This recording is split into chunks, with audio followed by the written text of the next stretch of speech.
Hi there everyone, my name is Jenna Calhoun and today I'm going to talk to you about communication accommodation theory out of chapter 9. So communication accommodation theory is an interpersonal communication perspective that examines processes by which individuals adapt their communication behaviors towards others or accommodate them and the consequences of accommodation on subsequent communication. So the theory is actually guided by the insight that communicators sometimes adapt their behavior towards others, as when a speaker slows down when speaking to an older person or speaks louder for them, for example. I've experienced communication accommodation theory in my life as a waitress at Red Robin, so I'm constantly communicating with customers and fellow employees as well as my bosses. And living in San Antonio, Texas, it provides a very diverse population, and that brings different languages such as Spanish that I encounter on a daily basis. So when I have a customer that does not speak fluent English, the communication between the customer and I can become difficult, and I have to find ways to successfully communicate with them to ensure I order the right food or the drinks that they're desiring. I take part in communication accommodation theory when I speak the little Spanish that I do know, that I can make them more comfortable by speaking their language and enjoy their experience more. And I've noticed that when I have someone that's not a fluent English speaker, I tend to smile a lot more and use more facial expressions, and I use the menu a lot more to point to the pictures so they know exactly what they're getting.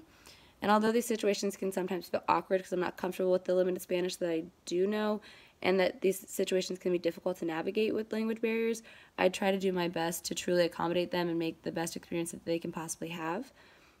So now that I've discussed the experience, I'm going to make some inferences. I think that communication accommodation theory is so useful and practical in everyday life and in various ways. When it's whether a language barrier like at my work, or whether we're hearing someone accommodate an elderly person by talking louder than normal because they think that they can't hear. And I also think that the communication accommodation theory is really interesting because I don't think that people actively think that they're accommodating people in different ways through communication, but in all reality they tend to do it quite often. And through this experience I learned how often I accommodate people in my daily life, and not just in my work life, but in every day, just different people, different encounters. And emotions play a part in this situation because I get nervous and uncomfortable and worried just because you're having to accommodate them and I don't want to offend them, and they can just be awkward situations. So now that I've made a couple inferences, I'm going to talk about how this can be transferred to other situations. So another situation that this can be transferred is when people talk to babies. It's very common that people will talk in baby talk to accommodate babies because they have a lack of language skills at that point.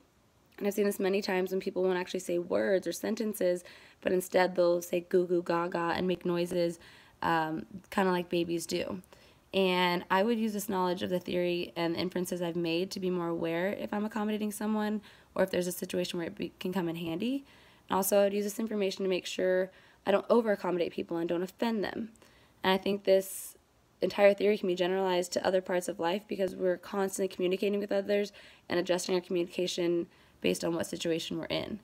So communication accommodation theory can be seen in many different ways in our daily lives, and we get to use it all the time whether we realize it or not. So in conclusion, this information that the text provided about the communication accommodation theory informed us on how we can be more aware and conscious communicators. We can also use this information to avoid situations that may be offensive and know how to properly deal with situations that need accommodation. And now that we have this knowledge, we can act accordingly and respectful in situations and avoid, again, offending someone or us having some kind of confrontation or frustration in the situations. We can just be better communicators.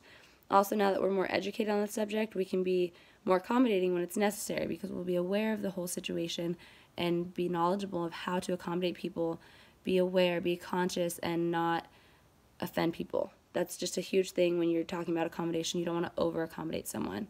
As stated by Tony Robbins, to effectively communicate, we must realize that we are all different in the ways we perceive the world, and use this understanding as a guide to our communication with others.